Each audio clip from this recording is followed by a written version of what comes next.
Andrew, welcome to the show, man. Super excited to have you on. First time meeting you, so I'm excited to learn a little bit more about you. But seeing you on LinkedIn, I think we talked a little bit offline before. So excited to hear your story, learn how you got into the construction industry.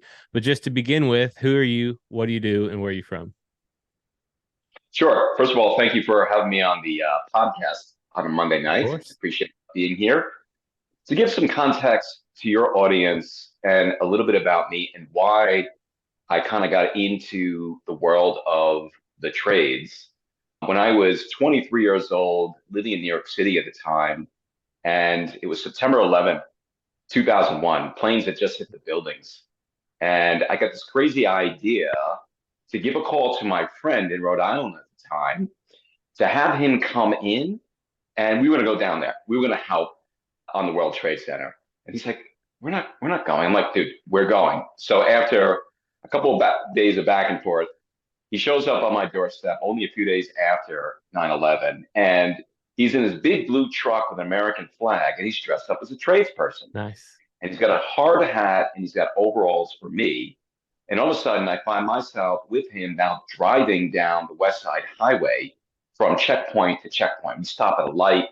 There's people throwing in water, toothbrushes, candy, Wow. whatever you could think of was being thrown into that truck because they thought we were helping on a trade center. And we make our way down to the trade center. We park the car, and now I find myself on the trade center where it once stood. And again, remind you, this is only a few days after it Mm. happened. The entire day, I was helping first responders, policemen, firemen, EMS, and tradespeople find survivors the entire day. And I was watching the tradespeople, and they were doing whatever means necessary to find people, and they were running into unstable structures. Some of them didn't have the right protection on. They were using just any means necessary to pull survivors out. And you talk about life-changing events, not only personally, but professionally. I wasn't a tool guy. I was an IT guy. Right. And after that incident, I literally quit my job and put in my 2 weeks. I had a good job in IT in New York at the time. And then for weeks and weeks, even months, I had sleepless nights. And I was trying to figure out a way to give back to the skilled trades, the people that I saw on 9/11. And that's when I co-founded an online tool and equipment business named ToolFetch with my brother. A little over 22 years ago, we're still going strong today. We still love the business. We sell tools to the skilled trades, so professionals such as welders and carpenters and plumbers and other blue collar skilled trades. So these are the men and women who are building and repairing our infrastructure, our bridges, our tunnels, and our roads. And we offer one of the largest online equipment catalogs with 1 million different products from 650 different vendors. So products like lifts, Awesome. cement mixers, drain cleaners, stuff like that. That is my way to get back to the skilled trades and what I saw on 9/11. And I've been supporting them for almost about 23 years now. So I got Wow. my start. Man. I have previously heard that conversation, Andrew. I mean, we've heard that story. We've talked about that before, but maybe talk to us a little bit. Usually my question is, how did you get into the construction industry, right? But you kind of just laid it out. Was there anything growing up? Did you have any family or friends that were in construction that maybe gave you kind of a light after you decided? I mean, I can't imagine what it's like to one, be living in New York during 9/11, but then two, not being in the construction industry and then driving towards like your heart. You want to help people, right? You want to do the best that you can. And I know you just described that greatly for us, but talk a little bit more about your background and, how did that really change your perception of what the tradesmen were? Because it obviously did. Yeah, again, I went to school for 4 years and I was mostly in business and IT. It wasn't really on my radar in a sense of tools and equipment or anything like that. My path was literally uprooted Mm. from one thing that I was doing in IT, and I was plopped down into tools and equipment because that's how I felt that I can get back sort of the skilled trades.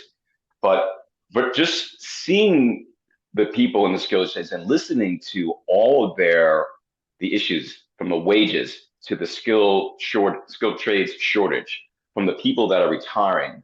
The average age is in the mid 40s to 50s, depending on which trade it is. And these people are leaving the industry. and there's not many people who are following suit.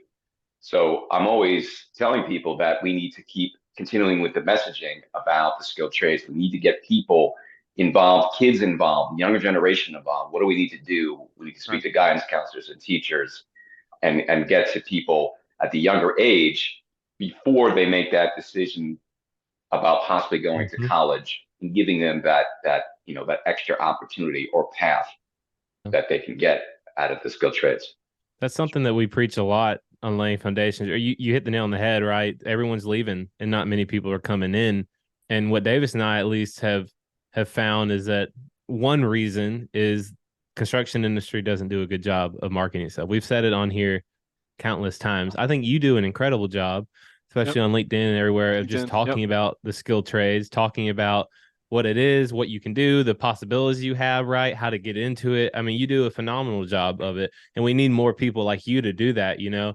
But why do you think, besides poor marketing on the side of the construction industry in general, of like showing, hey, man, the construction is a great place to be in, what's another reason you think that this is occurring, is more people are leaving and not enough are coming in?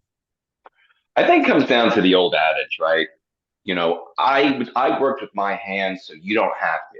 I can see Mm, that a parent saying that it's not it's not honorable. You need to go to college, right? You need to have a white collar job. That's what gets spoken about a lot of times in the household. Listen, that was spoken about in my household. I didn't really know any different.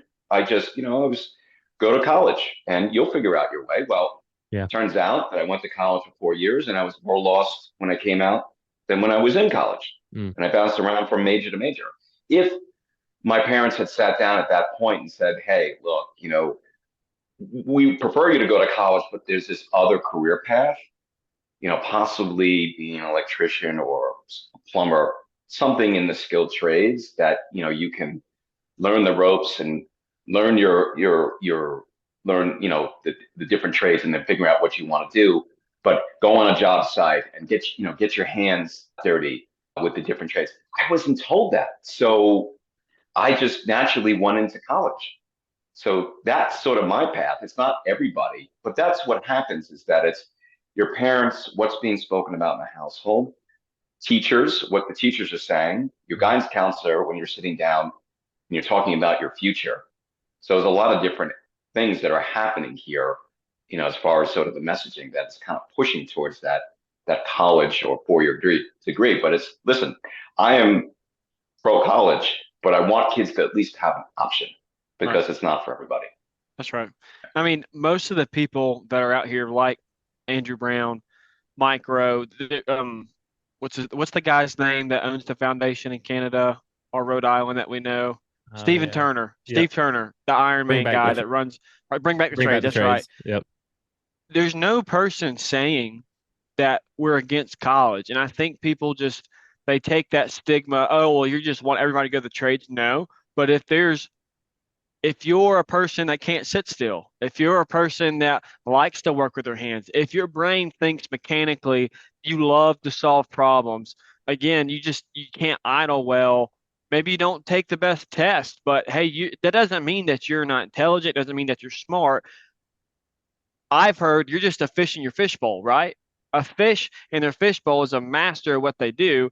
They're not a master of all things. And so it's really weird to think about how a society has told us for a very long time that if you don't go to college, you're nothing. And we know that's the complete opposite, right? It's, for me, it's your heart, it's your value, it's your intent. Are you passionate about what you do? Are you purposeful? Are you willing to serve people, right?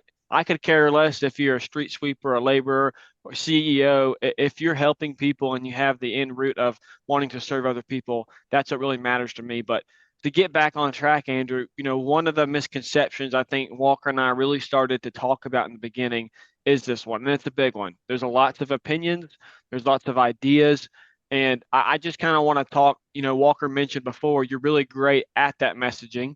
What are some ways other than you posting on LinkedIn, those videos that you do, are you involved in anything in the New York community right now that you're helping trying to get the word out, talking about the trades? Yeah, so I work with the American Welding Society.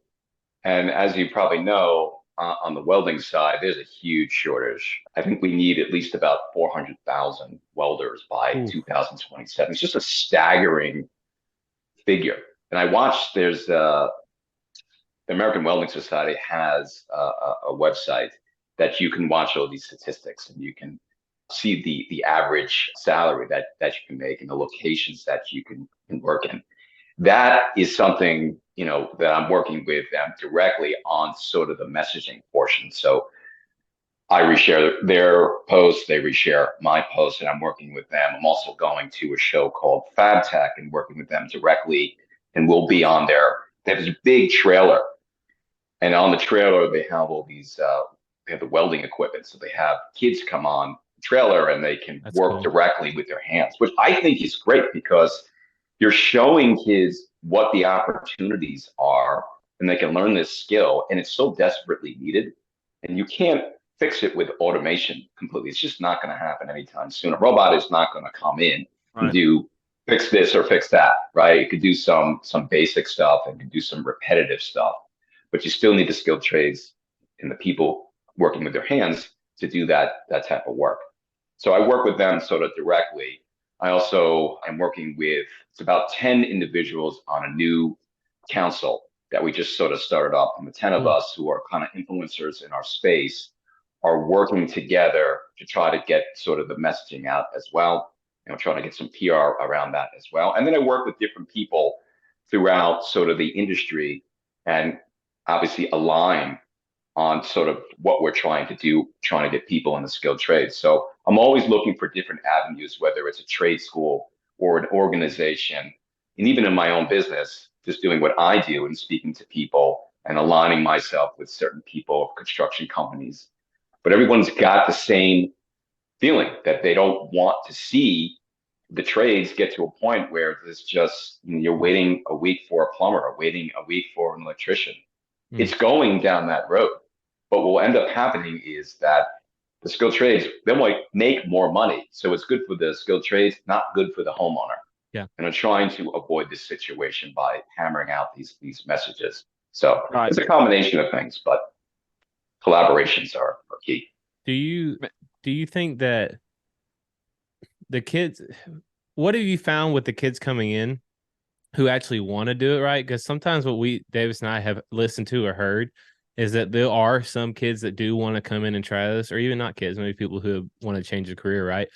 But it stops them because they either don't know where to go, they don't know how to start, or they don't know the resources available to them. Have you seen that as well be an issue?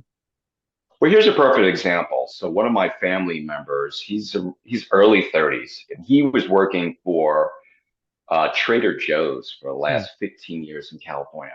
And now he's shifting, wants to be an electrician. That's cool. a complete shift. And I'm happy for him. So, obviously he wants to take the courses and start that road. But I was able to put him in touch with people who've been in the business for 30 to 40 years, right? So they can give him the, information that he would not get, right? And kind of steer him in the right direction and set him on sort of a path.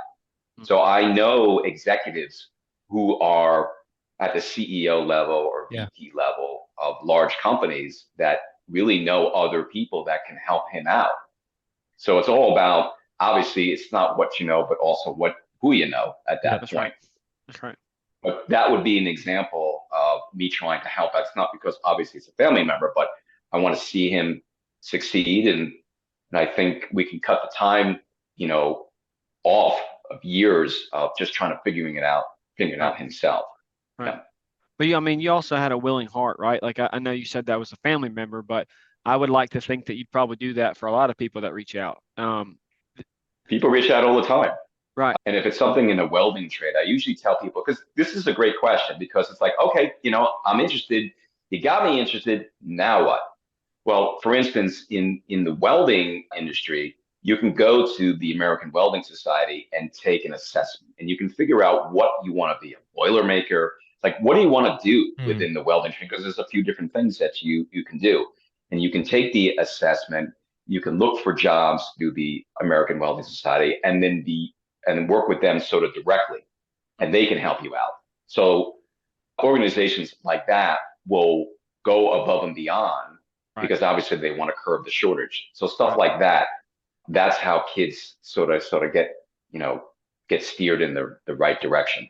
Right. It's weird to think from an entrepreneurial side. I hear a 400,000 number of people that aren't welders. Man, if you have any remotely idea of wanting to be a business owner in welding, you have every opportunity. So just to give a little background, today I was listening to a podcast and it was talking about this 20-year-old that called into the show, and he didn't go to college. Right out of high school, he decided to start flipping furniture. I know it's not exactly construction related, but I like to think so. It's tradesman. He's working with his hands.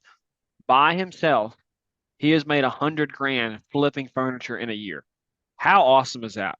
Right? That's awesome. That's the freaking American dream. Like, no education. He's obviously intelligent in what he's doing, but he's doing so well now. He's thinking about buying like a storage warehouse to where he's able to go do this and hire someone and help him. And so I say that because I don't want people to hear that and think, okay, I'm gonna get into construction, I'm gonna become 100,000 there right off the bat. But I think there's so much pressure on a young high school graduate that they have to have it all figured out, that if you're not going to college, you're not worth anything. And if you don't know what you're doing, then man, you're just losing all of your life. That's not true, right? Like, I can think back, man, I wish I would have just worked right out of high school because I wasted 2 years. Andrew, I graduated in 5.5 years because I didn't know what I wanted to do. And I stumbled into construction, right?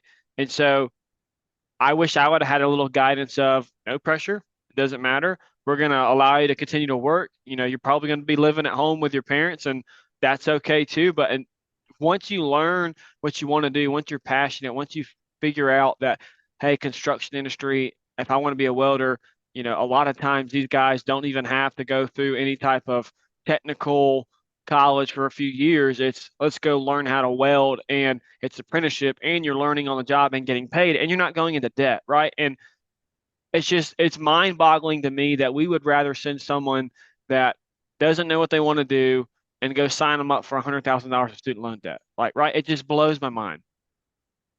Yeah, and again, it's when somebody is sitting down and thinking about signing on that dotted line, that huge loan, what's going through their mind. Mm-hmm. And if I was to do it again, right, I'd be thinking and saying, well, when can I pay that off? And what career? What am I thinking about? Right. But guess what? I also have this trades path where I don't have to spend as much money by going to trade school. And maybe somebody in my family is a tradesperson, someone I know, right? I can sort of attach myself to that can be a mentor, because yes, like anything else, you got to start somewhere. You got to start from the ground up. Right. But if you have an entrepreneurial spirit, just because you're in trades, it doesn't mean that you can't get to the level of CEO of a construction company or start your own business. That's right. One day. You need to walk in those shoes. You need to do different things around the job site. And you just need to understand you want to be an estimator. Like, there's a lot of different things you need to know when you start working your way up the ladder of success. So doing those odd jobs, especially obviously when you're younger, if you can, like you said, living at home, and obviously for the first few years, maybe the wages are not as they will grow sort of over time, but like that's kind of what it is. You got to live at home, but you're there to be a sponge, right? You're there to grab all the knowledge and wisdom of sort of somebody who's sort of ahead of you. And if you can attach yourself to that individual, that's even better, because everybody was new at some point. That person who has 30 years, that person was new. So as long as they're open, right, and they're willing to help that individual, that's wonderful, because that will save that new person a lot of time, energy, even money, to guide them, on the right path, whatever trade it is. So you need that. I think what's important.